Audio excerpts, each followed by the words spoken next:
तो मैं तो अल्लाह पर भरोसा रखता हूं। तुम अपने शरीकों के साथ मिलकर एक काम जो मेरे बारे में करना चाहो मुकर्रर कर लो, और वो तुम्हारी तमाम जमात को मालूम हो जाए और किसी से पोशीदा न रहे। फिर वो काम मेरे खिलाफ कर गुजरो और मुझे मोहलत न दो। अब अगर तुमने मुंह फेर लिया तो तुम जानते हो कि मैंने तुमसे कुछ मुआवजा नहीं मांगा। मेरा मुआवजा तो अल्लाह के जिम्मे है और मुझे हुक्म हुआ है कि मैं फर्माबरदारों में रहूं।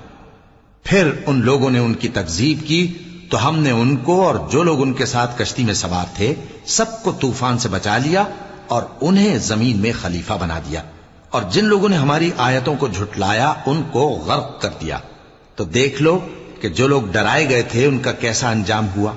फिर नूह के बाद हमने और पैगंबर अपनी अपनी कौम की तरफ भेजे तो वो उनके पास खुली निशानियां लेकर आए, मगर वो लोग ऐसे न थे कि जिस चीज को पहले झुटला चुके थे उस पर ईमान